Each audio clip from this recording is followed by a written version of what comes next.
باللہ من الشیطان الرجیم بسم اللہ الرحمن الرحیم وبہ نستعین انہ خیر ناصر و معین اما بعد فقد قال رسول اللہ صلی اللہ علیہ وسلم 30 اشیاء یشکون یوم القیامہ۔ پیغمبر اسلام ارشاد فرماتے ہیں کہ قیامت کے دن 3 چیزیں انسان کی شکایت کریں گی خدا کی بارگاہ میں۔ جیسے کہ آپ سب جانتے ہیں کہ قیامت کے دن کچھ ایسی چیزیں ہیں کہ جن کو شفاعت کا درجہ دیا گیا، انسان کے لیے شفیع بن کر حاضر ہوں گی، اور بہت سی ایسی چیزیں ہیں جو انسان کی شکایت اللہ رب تعالیٰ کی بارگاہ میں کریں گی۔ پروردگار عالم کی بارگاہ میں انسان کی شکایت جو چیزیں کریں گی، ان کی 3 چیزوں میں سے ان کا تذکرہ پیغمبر اسلام نے ارشاد فرمایا۔ سب سے پہلے جو چیز اللہ کی بارگاہ میں شکایت کرے گی، المصحف قد وقع علیہ الغبار فلا یقرع، وہ قرآن کہ جو گھر میں رکھا رہے اور اس پر گرد و غبار بیٹھ جائے، وہ قرآن قیامت کے دن اللہ کی بارگاہ میں شکایت کرے گا کہ اے خدا، اس مؤمن نے مجھے اپنے گھر میں رکھا لیکن قرآن کو پڑھا نہیں ہے۔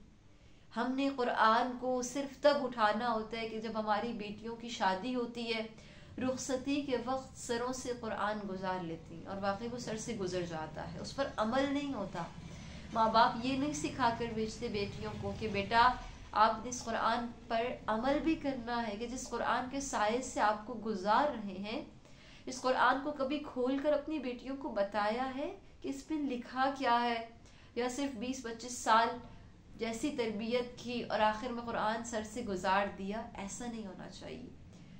قرآن کو پڑھیں، ایسا نہ ہو کہ قیامت کے دن یہ قرآن ہم سے خدا کی بارگاہ میں ہماری شکایت کرے۔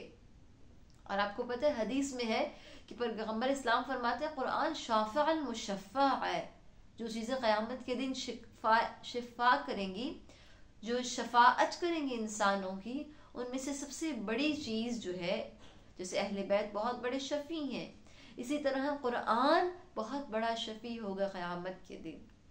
تو قرآن سے غافل نہ رہیں۔ خاص طور پر میں ان جوانوں سے مخاطب ہو کر کہوں گی کہ جو جوانی کے عالم میں اپنی زندگی کی مصروفیات میں اور سرگرمیوں میں مصروف ہیں، اپنی زندگی میں سے کچھ نہ کچھ قرآن کے لیے وقت نکالیں، چاہے کم ہی کیوں نہ ہو۔ دن میں 1 صفحہ پڑھ لیں، 2 صفحے پڑھ لیں۔ میں یہ نہیں کہہ رہی کہ آپ پورے سپارے پڑھ لیں، پورے جز ختم کر لیں، کم پڑھ لیں، لیکن امام جعفر صادق علیہ السلام فرماتے ہیں جو جوان قرآن کی تلاوت کرتا ہے، قرآن اس کے گوشت اور خون کے ساتھ آمیختہ ہو جاتا ہے۔ تو قرآن سے دوری نہ اختیار کریں، اس قرآن کے ساتھ وابستہ رہیں، کم ہی صحیح، کم پڑھ لیں لیکن ریگولرٹی کے ساتھ پڑھیں، قرآن سے وابستہ رہنا سیکھیں۔ تو جس قرآن پر گرد و غبار بیٹھ جائے، قیامت کے دن وہ قرآن اللہ کی بارگاہ میں شکایت کرے گا۔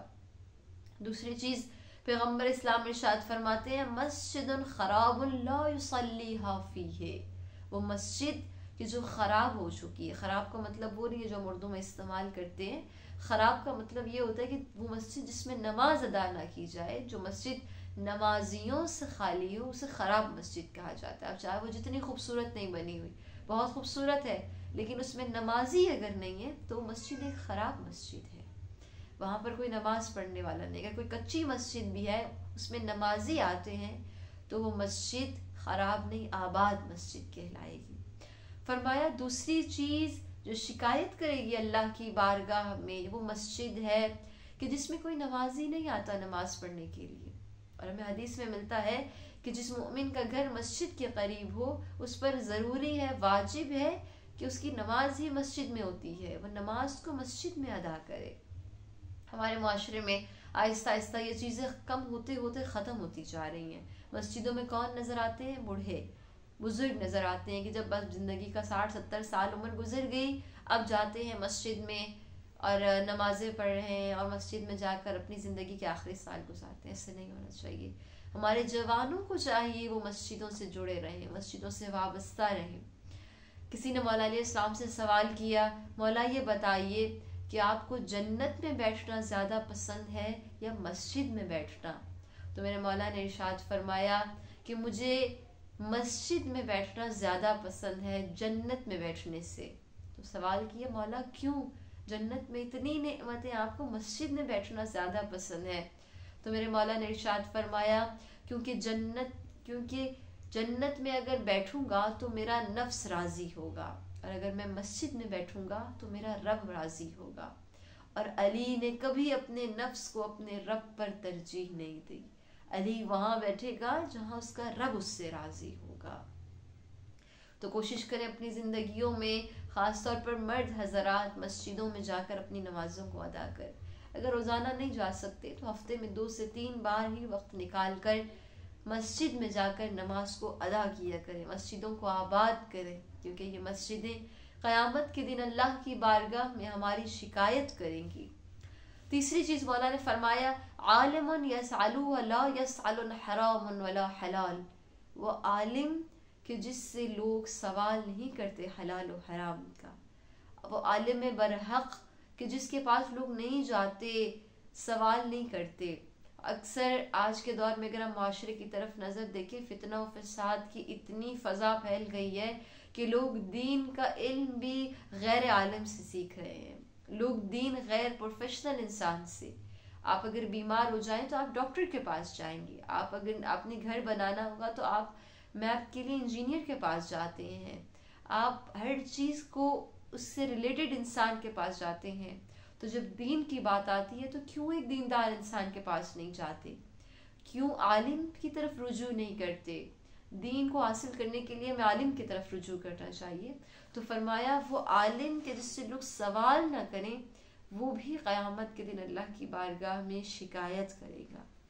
پروردگار عالم سے دعا ہے کہ خداوند متعال ہمیں ان احادیث پہ عمل کرنے کی توفیق عطا فرمائے اور معارف محمد و آل محمد کو سیکھنے کی توفیق عطا فرمائے. والسلام علیکم.